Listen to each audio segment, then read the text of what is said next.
불량배들이 전학생을 놀렸어요. 그가 주짓수 챔피언인 줄은 몰랐죠.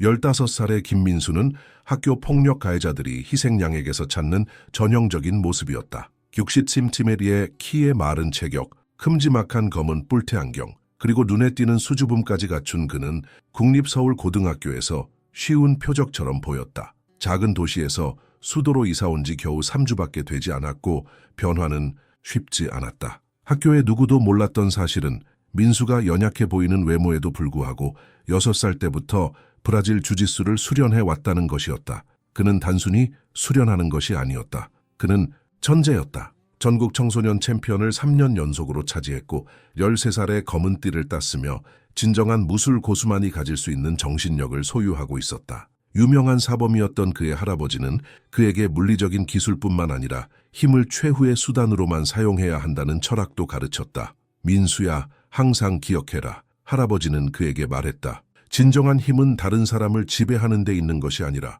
너 자신을 지배하는 데 있다. 서울 고등학교에서의 첫날, 민수는 새로운 학교의 흐름에 적응하면서 눈에 띄지 않으려고 노력했다. 붐비는 복도, 10대들의 고함소리, 그리고 호기심 어린 시선들이 그를 압도했다. 그는 수업 위치를 외우고 고개를 숙이고 하루를 버티려고 애썼다. 그러나 그는 곧 학교의 절대적인 왕으로 군림하는 3학년 박준영의 눈에 띄었다. 키가 크고 운동신경이 뛰어나며 위압적인 분위기를 풍기는 준영은 항상 2명의 부하와 함께 다녔다. 덩치가 크고 변덕스러운 성격으로 유명한 최강민과 냉혈한처럼 피를 얼릴 수 있는 계산적인 눈빛을 가진 윤지훈이었다. 이 셋은 대부분의 학생들을 자신들이 정한 선을 따라 걷게 만드는 공포의 삼두마차를 형성했다. 민수는 사물함에 책을 넣고 있었는데 등 뒤에서 인기척이 느껴졌다. 돌아보니 준영이 경멸적인 미소를 지으며 그를 쳐다보고 있었다. 어이쿠, 어이쿠, 이게 누구야? 준영이 민수를 위아래로 훑어보며 말했다. 서울 고등학교에 신선한 고기가 들어왔나 보네. 강민과 지우는 민수를 애워싸며 도망갈 길을 막으면서 웃었다. 근처를 지나가던 몇몇 학생들은 시선을 내리고 발걸음을 재촉했다. 그들은 다음에 무슨 일이 일어날지 이미 알고 있었다. 제 이름은 김민수입니다. 그는 두려움을 감추려고 애쓰며 조용한 목소리로 대답했다. 방금 왔어요. 민수. 준영은 마치 단맛을 음미하듯 각 음절을 발음하며 되풀이했다. 그럼 여기서 어떻게 돌아가는지 설명해 줄게, 민수야.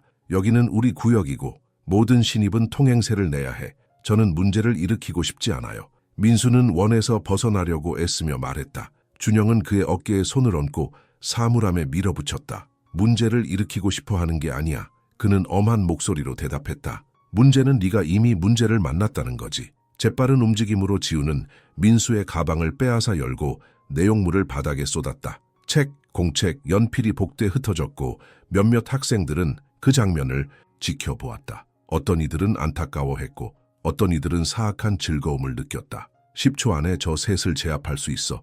민수는 본능적으로 근육이 긴장되는 것을 느끼며 생각했다. 하지만 지금은 안 돼, 여기서 안 돼, 이렇게 안 돼. 민수는 할아버지의 가르침을 떠올리며 심호흡을 했다. 그는 조용히 몸을 숙여 소지품을 줍기 시작했고 3명의 불량배는 웃으며 멀어져 갔다. 갈색 머리의 한 소녀가 그를 도우려고 다가왔다. 저 사람들은 바보예요. 그녀는 공책을 건네주며 말했다. 제 이름은 김서연이에요. 신경 쓰지 마세요. 고마워요. 민수는 그 혼란 속에서 작은 친절에 감사하며 대답했다. 며칠 동안 고립된 사건으로 시작된 일은 일상이 되었다. 준영과 그의 친구들은 민수를 한 학기 동안의 즐거움으로 삼기로 결정한 것 같았다. 구내 식당에서는 실수로 그의 음식에 주스를 쏟았다. 체육 시간에는 옷을 숨겼다. 복도에서는 벽에 밀어붙이거나 발을 걸어 넘어뜨렸다. 교사들은 이러한 사건을 가끔 목격했지만 거의 개입하지 않았다. 수학교사 박 선생은 외면했고 문학교사 최 선생은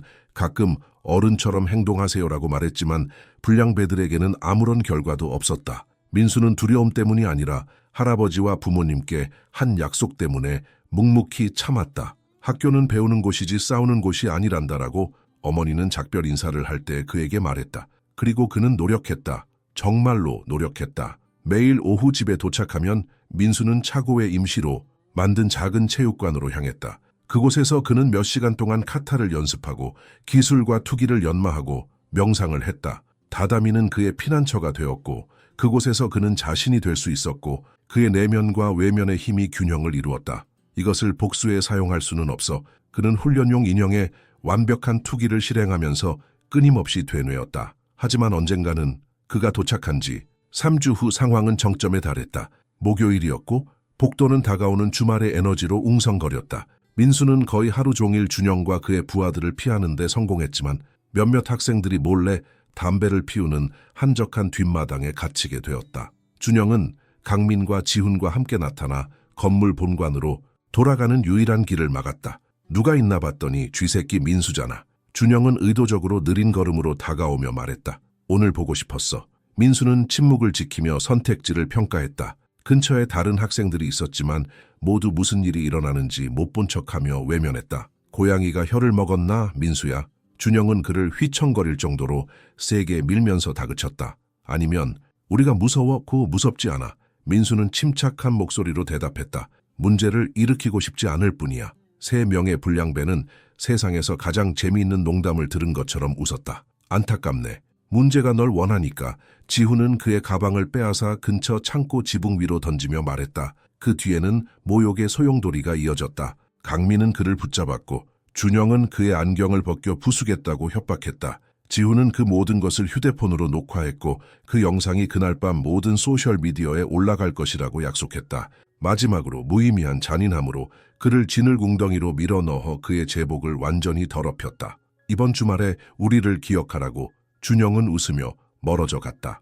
민수는 그곳 진흙 속에 서서 무언가가 부서지는 것을 느꼈다. 그의 자존심이 아니었다. 그의 인내심이었다. 그날 오후 집에 도착했을 때 그는 부모님께 아무 말도 하지 않았다. 그는 체육관에 틀어박혀 몇 달 동안 보여주지 않았던 강렬함으로 몇 시간 동안 훈련했다. 그의 훈련을 가끔 감독했던 그의 할아버지는 그 변화를 알아차렸다. 무슨 일이 있니, 민수야?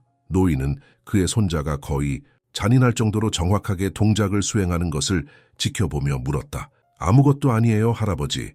그는 움직임을 멈추지 않고 대답했다. 노인은 다가와 간단한 몸짓으로 훈련을 중단시켰다. 행동하기 전에 관찰하라고 가르쳤다는 것을 기억해라. 그는 차분한 목소리로 말했다. 인내는 미덕이지만 정의도 미덕이다. 때로는 우리 자신과 다른 사람들을 보호하기 위해 행동해야 한다. 민수는 그의 말에 놀라 할아버지를 쳐다보았다. 싸우라고 말씀하시는 건가요? 올바른 방식으로 올바른 순간에 올바른 일을 해야 한다고 말하는 것이다.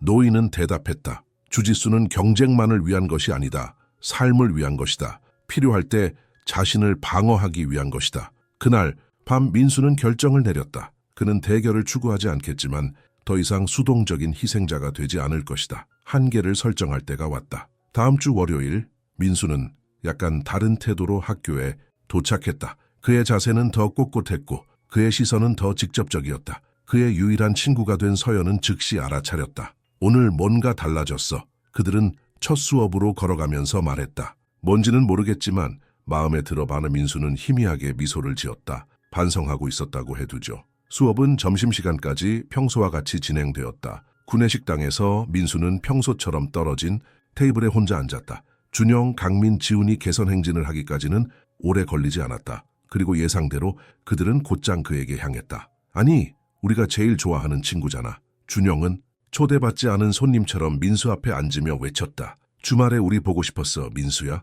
민수는 음식에서 눈을 들어 처음으로 준영을 똑바로 쳐다보았다. 한 번만 말할 테니 날 내버려 둬. 그는 조용하지만 단호한 목소리로 말했다. 식당은 조용해진 것 같았다. 강민과 지훈조차도 그 대답에 놀란 것 같았다. 그러나 준영은 미소를 더욱 크게 지을 뿐이었다. 아니면 뭐? 그는 몸을 앞으로 기울이며 도발했다. 뭘 할 건데? 쥐새끼야. 민수는 준영에게 시선을 고정했다. 보여주지 않아도 된다면 좋겠어. 인기 있는 학생들의 테이블에서 웃음소리가 터져 나왔다. 웃음의 용기를 얻은 준영은 일어서서 민수의 접시를 집어들었다. 오늘은 배가 고프지 않은 것 같네. 그는 말했고 갑작스러운 움직임으로 민수의 머리 위에 접시를 뒤집어 엎었다. 밥, 콩, 소스가 그의 얼굴과 제복을 타고 흘러내렸고 구내식당은 웃음바다가 되었다. 몇몇 학생들은 휴대폰을 꺼내 그 순간을 녹화했고 신입생에게 또 다른 모욕을 가할 것을 기대했다. 아무도 예상하지 못했던 것은 다음에 일어난 일이었다. 거의 우연처럼 보이는 유연한 움직임으로 민수는 일어섰다. 준영이 반응하기도 전에 그의 팔을 잡고 자신의 추진력을 이용하여 균형을 잃게 만들었다. 1초 후 준영은 바닥에 엎드려 있었고 민수는 그의 팔을 과도한 고통을 주지 않고 불량배를 제압하는 완벽한 기술로 잡고 있었다. 내버려 두라고 했잖아. 민수는 준영의 귓가에 속삭였다. 그만 들을 수 있을 정도로 작게. 싸우고 싶지 않지만 나 자신을 방어할 줄 알아. 구내식당. 전체가 그 장면을 경외감으로 바라보며 침묵했다. 멍청이에서 벗어난 강민과 지훈은 민수에게 달려들었지만 민수는 준영을 놓지 않고 옆으로 움직여 강민을 피하고 다리를 사용하여 지훈을 바닥에 쓰러뜨렸다. 모든 것이 순식간에 일어났다. 학교에서 가장 두려운 3명의 아이들이 몇 주 동안 괴롭힘을 당했던 바로 그 학생에 의해 제압되었다. 그만해. 교장 선생님의 목소리가 학생들 사이를 헤치고 나아가면서 구내식당에 울려 퍼졌다. 여기서 무슨 일이 일어나고 있는 거야? 민수는 즉시 준영을 놓고 일어서서 평소의 침착한 태도로 돌아갔다. 저는 단지 저 자신을 방어하고 있었을 뿐입니다, 선생님. 그는 존경심을 담아 설명했다. 그들이 먼저 저를 공격했어요. 수십 명의 목소리가 민수의 주장을 확인하며 높아졌다. 그와 교류한 적이 없는 학생들조차도 그가 겪었던 체계적인 괴롭힘에 대해 증언할 의향이 있었다. 정의감으로 유명하지만 강경한 태도로도 유명한 교장 선생님은 4명의 관련자 모두를 엄하게 쳐다보았다. 김 선생님, 교장 선생님은 마침내 말했다. 당신이 괴롭힘의 피해자였다는 것을 이해합니다. 그러나 이 기관에서는 어떤 상황에서도 폭력을 용납하지 않습니다. 민수는 질책을 받아들이며 고개를 끄덕였다. 알겠습니다, 선생님. 다시는 일어나지 않을 겁니다. 너희 셋에 관해서는 교장 선생님은 준영, 강민, 지훈을 향해 말을 이었다. 이것은 용납할 수 없는 행동 패턴의 정점이다. 너희는 2주 동안 정학 처분을 받고 복귀하면 보호 관찰 기간에 들어갈 것이다. 한 번 더 사건이 발생하면 영구적으로 퇴학될 것이다. 여전히 팔을 문지르고 있는 준영은 분노와 마지못해 존경심이 뒤섞인 표정으로 민수를 쳐다보았다. 이건 끝나지 않았어. 그는 중얼거렸다. 교장 선생님은 그 말을 들었다. 오, 그래, 박 선생님, 끝났어. 지금 당장 퇴학당하는 것을 선호하지 않는다면 말이야. 나머지 하루는 웅성거림과 시선으로 소용돌이쳤다. 신입생이 학교에서 가장 두려운 3명의 불량배를 어떻게 쓰러뜨렸는지에 대한 소식이 산불처럼 번졌다. 갑자기 모든 사람들이 김민수가 누구인지 알고 싶어 했다. 서연은 오후 휴식 시간에 그를 발견했고 그녀의 눈은 흥분으로 빛났다. 네가 한 짓을 믿을 수가 없어. 그녀는 외쳤다. 어디서 그렇게 움직이는 법을 배웠어? 민수는 관심을 불편해하며 어깨를 으쓱했다. 어렸을 때부터 주짓수를 연습했어요. 그는 설명했다. 할아버지가 사범님이세요. 왜 한 번도 말하지 않았어? 그녀는 진심으로 궁금해하며 물었다. 왜 몇 주 동안 그렇게 대우받도록 내버려 뒀어? 민수는 대답하기 전에 잠시 생각했다. 할아버지께서는 항상 최고의 싸움은 피하는 싸움이라고 말씀하세요. 싸움을 잘하는 아이로 눈에 띄는 것이 아니라 어울리고 싶었어요. 다음 날 아침 서울 고등학교의 분위기는 눈에 띄게 바뀌었다. 이전에는 민수의 존재를 거의 알아차리지 못했던 학생들이 이제 복도에서 그에게 인사를 했다. 어떤 사람들은 괴롭힘 사건 동안 개입하지 않은 것에 대해 사과하기 위해 다가오기도 했다. 체육 수업 동안 몇몇 동료들은 그에게 기본적인 동작을 보여달라고 요청했다. 박 선생조차도 그를 다른 눈으로 보는 것 같았고 민수가 학교 레슬링 팀에 합류할 수 있다고 제안했다. 그러나 가장 중요한 변화는 일주일 후 준영, 강민, 지훈이 정학에서 돌아왔을 때 일어났다. 모두 대결, 심지어 정교한 복수를 예상했다. 대신 놀라운 일이 일어났다. 준영은 점심시간에 혼자 평소에 부하 없이 민수에게 다가왔다. 당혹감과 결의가 뒤섞인 표정으로 그는 그의 앞에 앉았다. 할 말이 있어서 왔어. 그는 시선을 피하며 말했다. 내가 한 짓, 우리가 한 짓, 옳지 않았어. 민수는 호기심을 가지고 준영을 관찰하며 속임수의 징후를 찾았다. 그는 아무것도 찾지 못했다. 그래서 그는 간단하게 대답했다. 그래서 준영은 말과 씨름하는 것 같았다. 그리고 사과하고 싶었어. 내가 멍청이였어. 그 장면을 보고 조용해진 구내식당은 웅성거림으로 가득 찼다. 민수는 잠시 사과를 고려했다. 왜 그랬어? 그는 마침내 물었다. 왜 나를 표적으로 삼았어? 준영은 어깨를 으쓱했다. 그를 더 어리고 더 취약하게 만드는 몸짓이었다. 할 수 있었으니까. 그는 인정했다. 네가 새롭고 달랐으니까. 왜냐하면 그는 처음으로 무언가를 고려하는 것처럼 멈췄다. 왜냐하면 항상 그래왔으니까. 강한 자가 약한 자를 지배한다. 내가 그렇게 약하지 않다는 것이 밝혀졌을 뿐이야. 민수는 지적했다. 준영은 마른 웃음을 터뜨렸다. 그래, 그게 교훈이었지, 그렇지? 겉모습으로 사람을 판단하지 마. 민수는 테이블을 가로질러 손을 내밀었다. 휴전?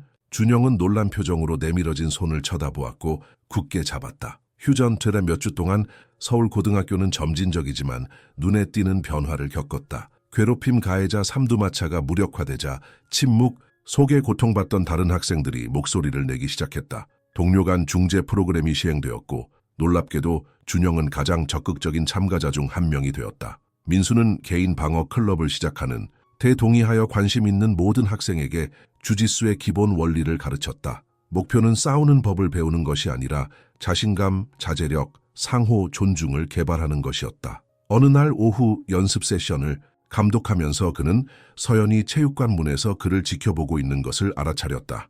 너를 처음 만났을 때 예상했던 것과는 달라. 그녀는 미소를 지으며 말했다. 안경을 쓴 수줍음 많은 아이가 학교 전체를 변화시키다니. 민수는 동료들이 기본적인 방어 기술을 연습하는 것을 지켜보며 미소를 지었다. 때로는 누군가가 일어서는 것만으로도 충분해. 그는 대답했다. 다른 사람을 지배하는 것이 아니라 다른 방법이 있다는 것을 보여주기 위해서. 그곳을 지나가던 교장 선생님은 멈춰서 그 장면을 지켜보았다. 모든 학년과 사회 집단에 수십 명의 학생들이 조화롭게 함께 일하고 있었다. 김 선생님, 그는 민수에게 다가가며 말했다. 여기서 자리를 찾은 것 같군요. 민수는 고개를 끄덕이며 고향을 떠난 이후로 경험하지 못했던 따뜻함을 가슴에 느꼈다. 그런 것 같아요, 선생님. 그날 밤 집 체육관에서 할아버지와 함께 연습하면서 민수는 자기 방어 행위가 어떻게 학교뿐만 아니라 자신에게도 그렇게 심오한 변화를 일으켰는지에 대해 생각했다. 무슨 생각을 하고 있니? 노인은 그의 손자의 사색적인 표정을 알아차리고 물었다. 할아버지 말씀이 맞았어요. 민수는 대답했다. 주짓수는 경쟁만을 위한 것이 아니라 삶을 위한 것이에요. 자신을 방어하고 더 나은 것을 건설하기 위해서요. 할아버지는 미소를 지으며 민수의 어깨에 손을 얹었다. 진정한 힘은 민수야, 너의 근육이나 기술에 있는 것이 아니란다. 그는 말했다. 언제 행동하고 언제 자제해야 하는지를 아는 너의 마음속에 항상 있어 왔단다. 너의 힘을 지배하는 것이 아니라 보호하는 데 사용하는 것이지. 민수는 고개를 끄덕이며 할아버지가 그 모든 해 동안 그에게 가르치려고 했던 가장 중요한 교훈을 마침내 이해했다. 다음번에 서울 고등학교에 들어갔을 때 그는 두려움 없이, 분노 없이, 숨거나 증명할 필요 없이 들어갔다. 단순히 김민수, 또 다른 학생으로서. 그러나 진정한 힘은 다른 사람을 쓰러뜨리는 데 있는 것이 아니라 자신을 일으켜 세우고 그 과정에서 다른 사람들이 그렇게 하도록 돕는 데 있다는 것을 배우고 다른 사람들에게 가르친 학생으로서. 그리고 그는 이전에는 자신의 존재를 알아차리지 못했던 동료들에게 인사를 하면서 복도를 걸어가면서 할아버지가 매 훈련이 끝날 때마다 되풀이했던 말을 떠올렸다. 두려워하는 것이 중요한 것이 아니다. 존경받는 것이 중요하다. 그리고 진정한 존경